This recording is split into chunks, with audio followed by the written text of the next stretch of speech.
Hey guys, welcome to another episode of the Oil Dudes taking over the Oil Girls YouTube channel. I'm here today with Doug Rolfe, who is a, what's your title right now, Doug? I'm a brewmaster in training, Scott. A brewmaster in training. So Doug and I talked a little while ago about maybe adding some essential oils to beer.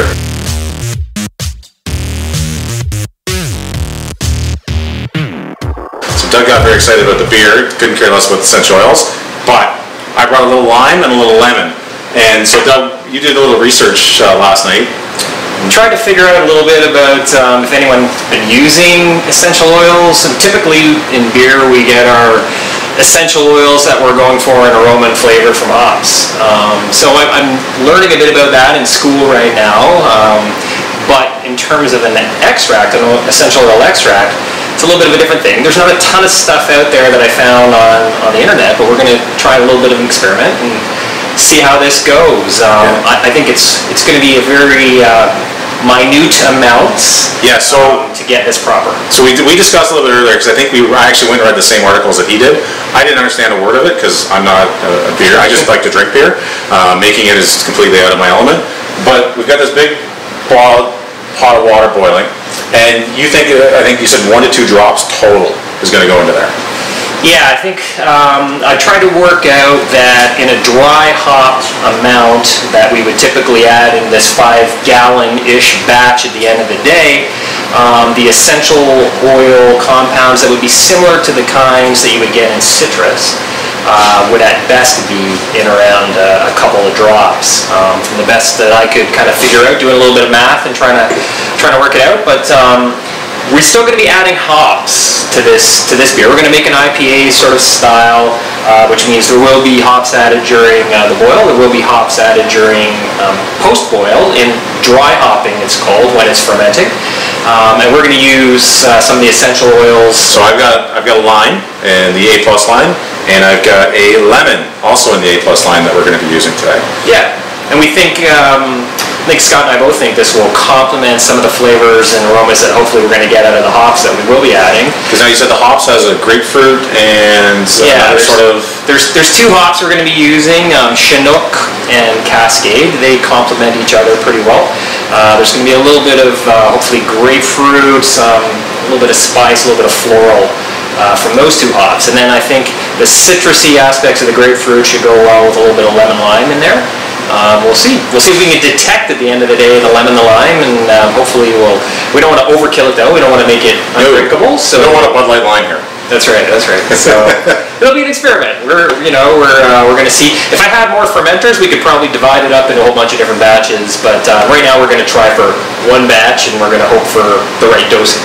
Okay. So we're going to maybe have a couple more of these while we wait for an hour for this stuff to boil, and then we'll keep going. Yeah, sounds good.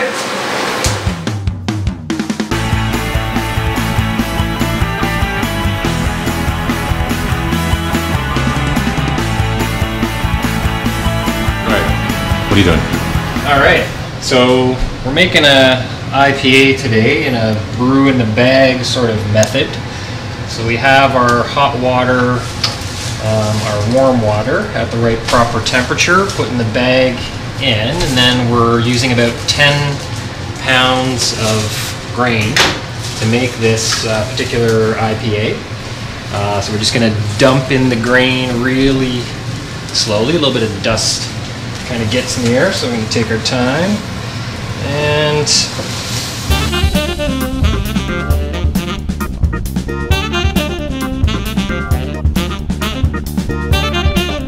it's always nice to have that third arm when you're doing this, eh? It's a new thing us brewers try to generate extra arms, so yeah, I've managed to figure this one out, but yeah.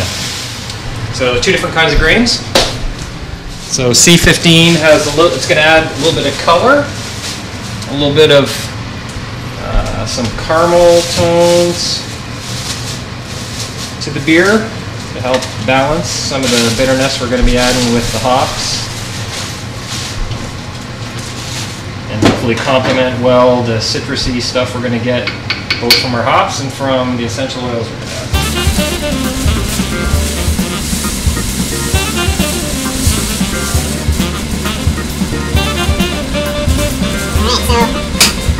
There's our grains in, 10 pounds of grain.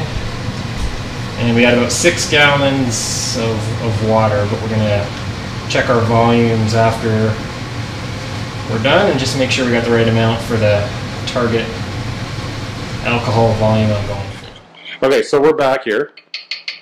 Doug, what's the next step here? What are we doing here? So we just brought the wort back to a boil. So we've got all the grains out of there. Boil just started, so we're going to be about 60 minutes in the boil. And we're not ready for essential oils yet, but what we are ready for is bittering hops. So we got 2 ounces of Ontario Chinook going in right now. So I'm not going to just dump it right in because sometimes it tends to cause the boil to go a little bit crazy. I'm just going to add a little bit at a time, make sure we're good.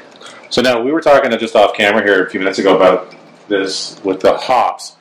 The hops actually have essential oils in them. So Doug was explaining some of the chemistry to me, which of course went over my head because I don't know.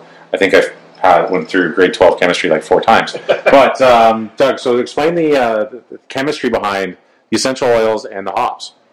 Well, I think brewers have just started to, there's a lot of research being done in this, but brewers are just starting to understand a little bit more of the chemistry behind what's actually in the hops. And I think, historically speaking, brewers understood some of the benefits in terms of the bittering they were getting from hops, and that's like the classic German style that's been around for hundreds of years, and then through England as well.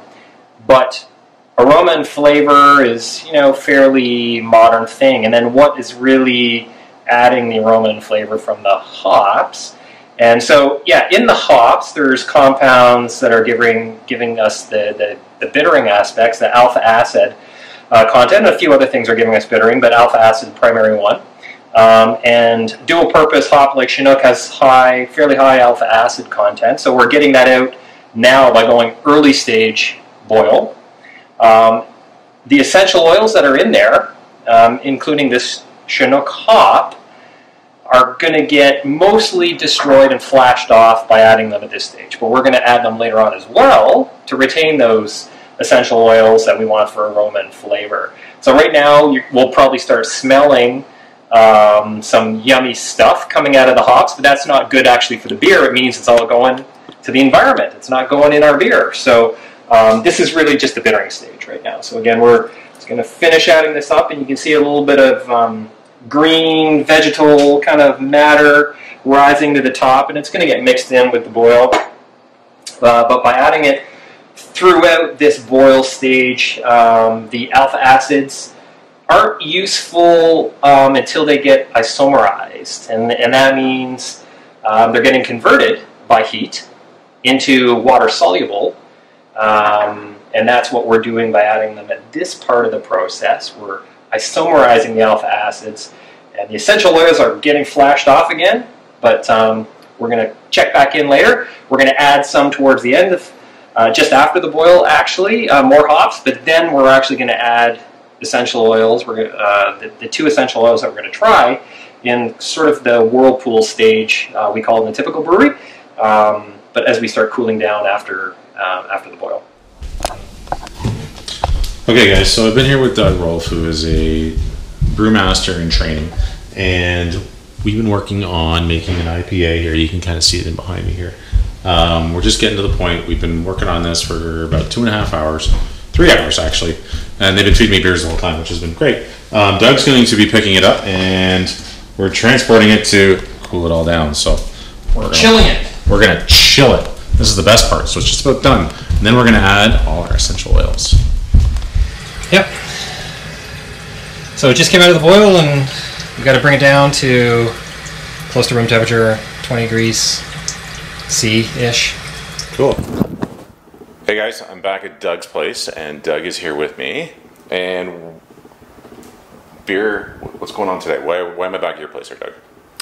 Well, the beer's been fermenting away for about 5 days. So it's gone through its heavy fermentation phase.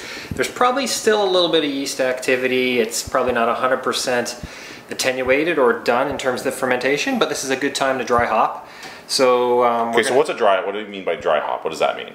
So dry hop is for aroma primarily, a little bit of flavor compounds as well. So remember earlier on we were talking about essential oils that are in the hops. If you add hops during the boil, that's bittering, and any essential oils get flashed off. If you add them now, the essential oils tend to stay in there better. So we're going to do the essential oils that we did earlier on, a little bit of lemon, a little bit of lime, but we're also doing a hop addition, about the same quantity as we did right at the end of the boil phase. And yeah, we're hoping that the essential oils that are in the hops, as well as the essential oils that we're adding, are going to benefit the flavor and the aroma. So now is a good time because it's cool, it's a temperature thing, and it's a little bit of yeast activity thing.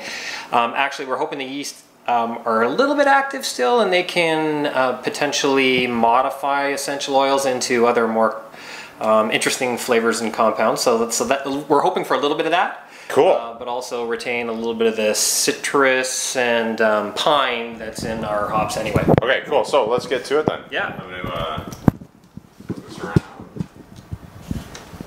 I'm just going to pop out my airlock. Do you want to hold on to that? Yeah, for sure. Thanks.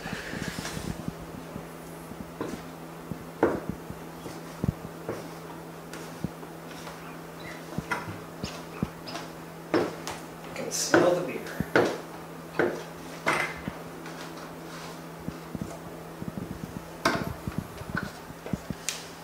All right. Hops, pre-measured out. We got about 2 ounces, 1 ounce of Chinook and 1 ounce of Cascade going in. I'm just going to chuck it in there. It'll kind of rehydrate and end up mixing in. And then we're going back to the essential oils. We got lemon going in first. We'll do about 4 or 5 drops. It smells fantastic. Yeah. It smells really good. Well, it's beer right now. It's just not carbonated. Okay. There's some lemon. There's some lime. And yeah, oxygen is not our friend to beer, so we close it up pretty quick. Actually, put my airlock on the other side of my handle. Always a good thing. Yep. And then yeah, so this airlock, it's got a little bit of sanitizer in there, and basically it allows carbon dioxide, which the yeast puts out, to escape, but it won't let any oxygen in.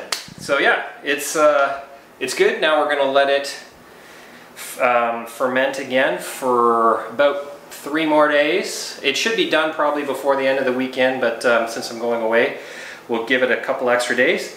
Then when I get back from the weekend, it'll fermenting wise should be done, and then we're ready soon after that to worry about packaging in bottles.